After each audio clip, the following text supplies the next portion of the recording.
Okay, hey, so my electric eraser has lost its virginity.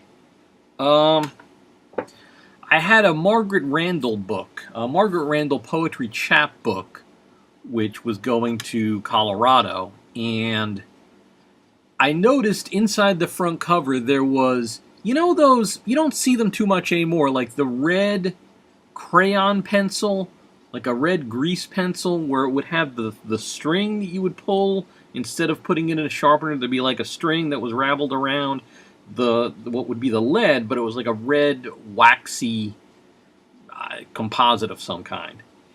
So I tried this out on that, and it didn't really erase very much of it. I didn't expect it to.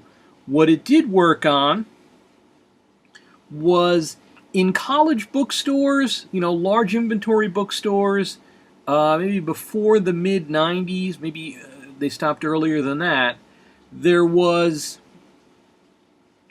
a powdery graphite that they would use to stamp prices, and they had a special stamp with like interchangeable numbers. I'm sure it's all done, by HP printer, Hewlett Packard printer these days. So it was a rubber stampy thing, and that, since it's just powdered graphite, that erased really easy. So I was worried. I was worried that if it was revolving in the wrong direction, it was going to ruin the page by pulling the page in one direction or the other. That didn't happen.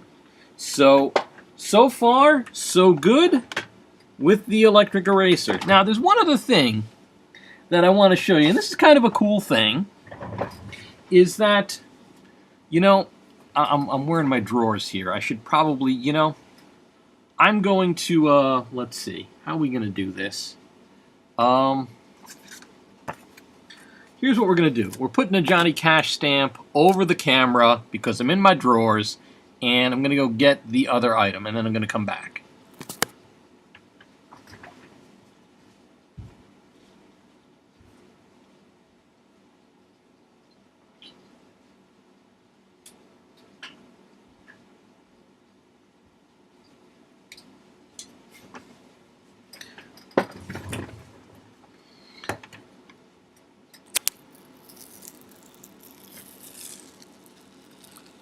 Okay, slowly, slowly, slowly, slowly, slowly. All right. Johnny Cash. All right, so the other thing, this is, I got it at a flea market recently. If you can see this, it is a rubber stamp that has the word withdrawn. Now, if you were buying books, used books at book sales or places where people just dropped off old books they had laying around the house, every once in a while, someone borrows a book from a library, keeps it for years, and just completely forgets ever to give it back, and then they feel too guilty to give it back, and the library has certainly forgotten. So then they give it away to a book sale and hope somebody else will deal with their guilt issues over not returning a book to the library. This is the way that gets resolved. If you work in a library and there are books that are being deaccessioned from the collection, what you do is you take the books off the shelf, you stamp them with a stamp like this that says withdrawn, and then you say, take them, give them away, put them out, buy them for $1 each or whatever.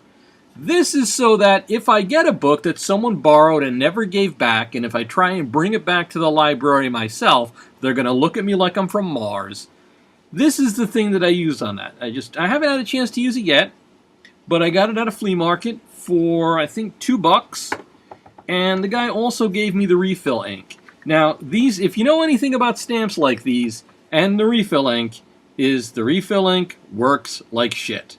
So this is good at least until the ink runs out, and I don't know how long it was sitting around before I got it at the flea market, but it seems to have an ample supply of ink.